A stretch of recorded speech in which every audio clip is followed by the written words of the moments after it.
Welcome in, everyone. Hello, everybody.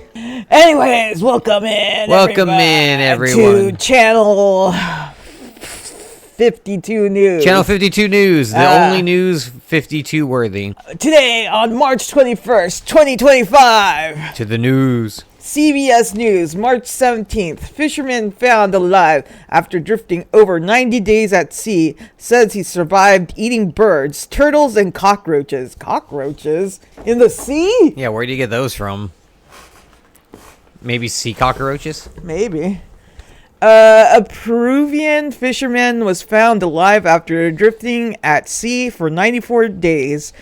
A Navy official said Saturday, as he was discharged from the hospital following his ordeal.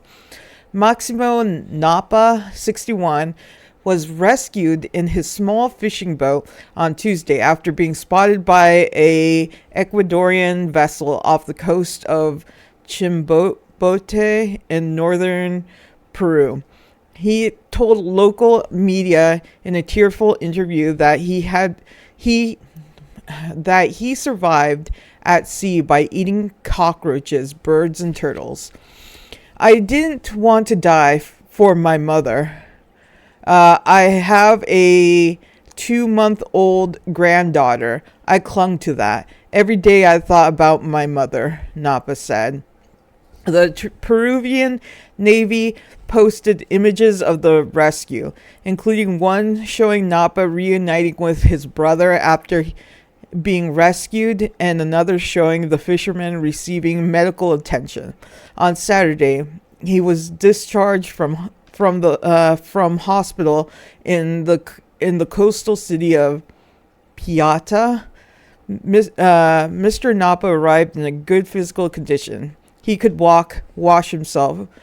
Shocked but in good physical condition, said the Peruvian Navy port captain Jorge Gonzalez. The fisherman had set sail on December 7th. The port of San Juan de Marcona, but bad weather conditions and the current caused him to lose course. His small boat, which had no radio beacon, ended up on the high seas. His niece Leila Torres Napa told the RPP radio station that the family planned to celebrate his birthday, which passed while he was lost at sea, according to the BBC. And from the AP, on March 19th, 2025, Zelensky and Putin have agreed to a limited ceasefire, but implementation is a work in progress. Ukraine and Russia agreed in principle to a limited ceasefire after President Donald Trump spoke with the country's leaders last week, though it remains to be seen when it might take effect and what possible targets would be off limits to attack. The tentative deal to practically rein in the grinding war came after Russian President Vladimir Putin rebuffed Trump's push for a full 30-day ceasefire. The difficulty in getting the combatants to agree not to target one another's energy infrastructure highlights the challenges Trump will face in trying to fulfill his campaign pledge of quickly ending the war. After a roughly hour-long call with Trump on Wednesday that both leaders said went well, Ukraine President Volodymyr Zelensky told reporters that technically talks in Saudi Arabia this weekend would seek to resolve what types of infrastructure will be protected under this agreement. But it was immediately clear that the three parties had different views what the pact would entitle, with the White House saying emergent energy and infrastructure would be covered. The Kremlin saying the agreement referred to more narrowly to engage in just energy infrastructure. And Zelensky says he also wants to see railways and ports protected. I wonder if he'll honor that anyways. That- That's why he didn't want the Ukrainian president didn't want to do that kind of stuff because they didn't think Vladimir would honor it. The article I summarized this from, it kind of like was taking that tone, like, yeah, they're gonna have a pact if Russia will like agree to it. Yeah, Russia will probably say anything and then do They'd what they sign want. anything and just they don't care. They'll backstab anyone. Science alert, March 20th, 2025. Alzheimer's may not actually be a brain disease, says experts. For years, scientists have been focused on trying to come up with new treatments for Alzheimer's by preventing the formation of brain-damaged clumps of the mysterious protein called beta amyloid. Scientists have arguably got themselves into a bit of an intellectual rut, concentrating almost exclusively on the approach, often neglecting or even ignoring other possible explanations. Regrettably, this dedication to studying the abnormal protein clumps has not translated into a useful drug or therapy. Based on 30 years of research, the University Health Network in Toronto no longer thinks of Alzheimer's as primarily a disease of the brain. Rather, they believe that Alzheimer's is principally a disorder of the immune system with the brain.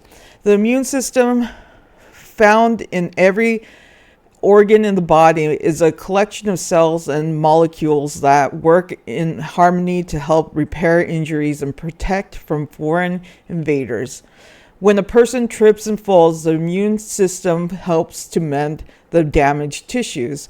When someone experiences a viral or bacterial infection, the immune system helps in the fight against those microbial invaders.